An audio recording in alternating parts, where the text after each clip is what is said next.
pues un sonido no es como una frecuencia ya, o sea, no, normalmente, o sea, eso es como más bien raro de encontrar, o sea, se hace a partir de máquinas, ¿no? O de Ajá.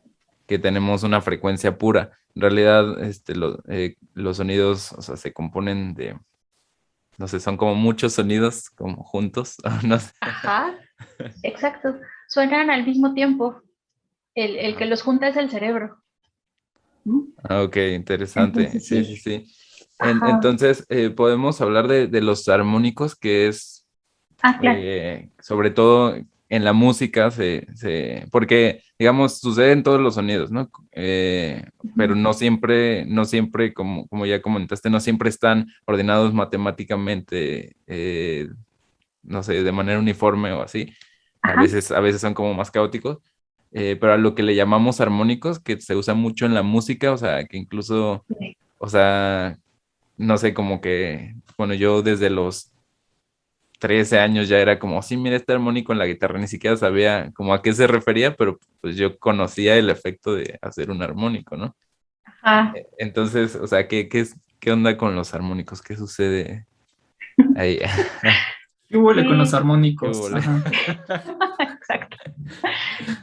Es otro de esos términos que suelen ser problemáticos, que se habla de armónicos desde hace mucho, pues. O sea, Bach ya tenía cosas que hacer con los armónicos y las afinaciones, que luego hablamos de afinaciones.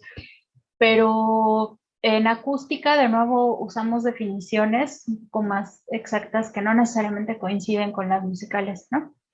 Entonces, yo he oído que todo lo que es como componente de un sonido, los músicos le llaman armónico. Yo no diría que es un error, pues es como decir es un componente del sonido y se oye claramente, ¿no?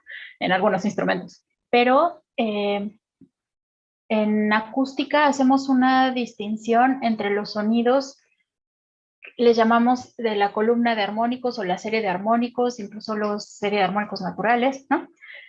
Y esto es que es un poco complicado, pero viene de cómo vibran las cuerdas y cómo vibra el aire dentro de los instrumentos de aliento, en las flautas, por ejemplo, ¿no? Que fueron nuestros primeros instrumentos. E incluso nuestra voz vibra así, pero eh, vibra de esta manera que comentaba hace rato, como de múltiplos enteros. Múltiplos es que multiplicamos y enteros es que no hay puntos decimales, ¿no? Entonces tenemos una frecuencia, yo siempre agarro 100 Hz, que aparte de estar haciendo las cuentas, pues bueno, pero empezamos en 100 Hz, entonces se suenan aparte 200, 300, 400, 500 Hz, a multiplicar por 2, por 3, por 4. Esa es la columna de armónicos. A cada frecuencia la relacionamos nosotros con una nota. Por eso decimos, ah, pues es la octava y luego octava más quinta y luego dos octavas, ¿no? Pero los armónicos son para la acústica solo esos sonidos. Si nosotros tuviéramos, por ejemplo, en el timbal, voy a ponerlo de ejemplo, ¿no? Que tiene otros sonidos que no son de la columna de armónicos, por decir, tiene 100 y luego 210 Hz y luego 380, ¿no? Pues esos ya no son armónicos. Entonces, algunos autores a eso les llaman solo sobretonos, porque pues están arriba del tono. Depende del autor, porque hay quienes dicen que son sobretonos armónicos y sobretonos no armónicos, ¿no? Entonces ahí hay un relajo todavía no hay un consenso muy bien establecido, pero es importante diferenciar a los que están en la columna de armónicos, que son múltiplos enteros de una frecuencia en particular, y los que no, que también suenan. Por ejemplo, es curioso porque si tú organizas tus frecuencias, por ejemplo, en la computadora, ¿no? No armas que sean múltiplos enteros, sino así 1, 2, 3, ¿no? Sino es 1.1, 2.2, 3.3, 4.4, ¿no? Tus frecuencias van cambiando y sí hay un orden, pero no es el orden de múltiplos enteros, ¿no? Por ejemplo, tenemos 100, voy a poner otro ejemplo, 210, 320, 430 Hz, o sea, le vas aumentando. Eso suena metálico. Los timbres que son así nos dan la idea de metálico, la marimba, no sé, las campanas suenan así, ¿no? Si los haces más cortos tienes otro timbre, entonces no es tanto que haya un orden, sino es que ese orden específico, ¿no? O sea, el orden específico de múltiplos enteros, esa es la columna de armónicos. Y es algo que a los músicos nos importa mucho porque nuestra voz vibra así, parece que a los humanos nos encanta lo armónico por eso, porque pues, nuestra voz y la voz de nuestros papás, ¿no? Las flautas y las cuerdas vibran así, ya los tambores, las barras, ya no necesariamente, ¿no? ahí se empieza a abrir el espectro. Mientras tengas notas que coincidan con la columna de armónicos, vas a oír una altura. Aunque no sean exactas y aunque falten algunas, percibes una altura. Cuando ya estás muy lejos de algo que se parezca a la columna de armónicos, ya empiezas a percibir algo sin altura. Por ejemplo, los ruidos, ¿no? O sea, si le pegas a una mesa, ¿no? Ya tienes un montón de cosas, pero ya no tienes una altura como tal. Los triángulos, por ejemplo, son así, ¿no? O sea, le pegas al triángulo y sí se oye un sonido muy claro, pero si le dices a gente cántenlo, todos van a cantar diferente nota, ¿no? Entonces, sí, o sea, se considera ruido desde el punto de vista acústica, pero no desde el punto de vista musical. Y eso es, bueno, sí es muy importante, ¿no?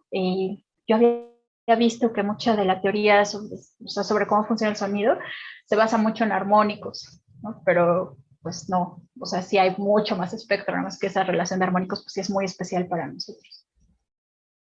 Entonces sí, llamamos armónicos y sobretonos a todo lo demás. Eso está súper interesante. Yo me acuerdo que cuando vimos eso en clase por ejemplo, que nos pusiste este ejemplo de cómo se va formando el timbre de una campana Ah, sí. y es loquísimo, ¿no? Porque empiezas a escuchar como las frecuencias todas aisladas y dices como, ¿qué onda? Al principio como que no, o sea, no le encuentras relación y ya después, o sea, ya cuando están ya más unidos, ya están todos completos, ya escuchas la campana y dices como, wow.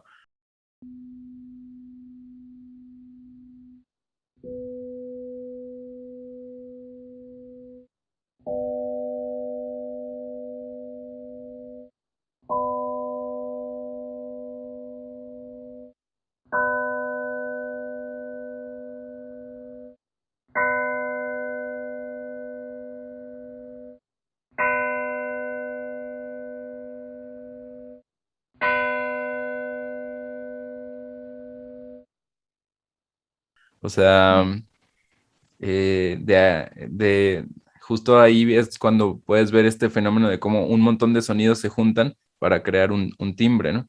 Y también súper, súper loco que, por ejemplo, la campana, si la diseccionas así, forma un acorde menor, por ejemplo, ¿no? A diferencia Sí. de una cuerda o una nota de un piano, que como dijimos, o sea, son armónicos y lo primero que forman, los primeros armónicos forman un acorde mayor. Entonces es muy loca esa diferencia, como que se me hace algo así como de que se te explote el cerebro, ¿no? Sí, es bien Aparte, raro. Ay, perdón, sí, perdón. no, nada más te iba a comentar que se me hizo súper bueno que dijiste con respecto a la voz también, que creo que es algo que también han sido, que coinciden en varias, bueno, en otros podcasts, es que es muy importante, hoy es obvio, ¿no? Que para el humano sea importante la misma voz y que tratemos de una forma, como lo que dices, de emularla con esos primeros instrumentos que se tienen registro, como las flautas o las cuerdas, o los mismos, como, bueno, no me atrevería a decir que suena tanto como a una voz humana, pero la voz, bueno, los instrumentos percutidos.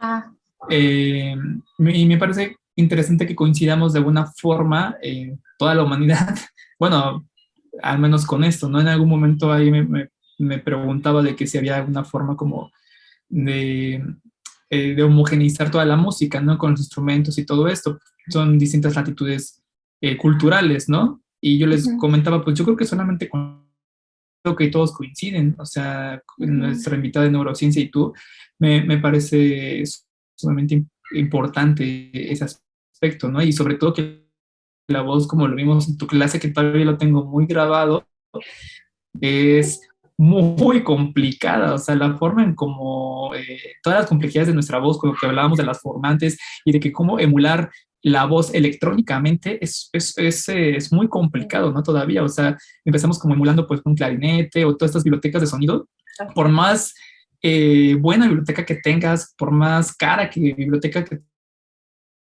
tengas, cuando le pones la voz se escucha muy raro, se escucha muy feo.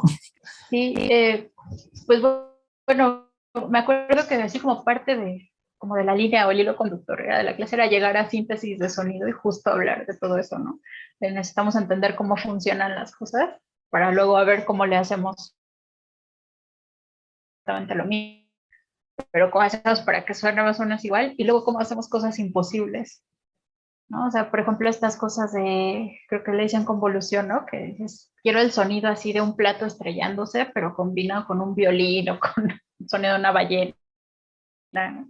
Entonces ahí empiezas a tener sonidos que no existían nunca antes, ¿no? Que no, pues no son posibles porque físicamente eso no va a pasar, pero ya en la computadora tú haces algo que podría hacer eso.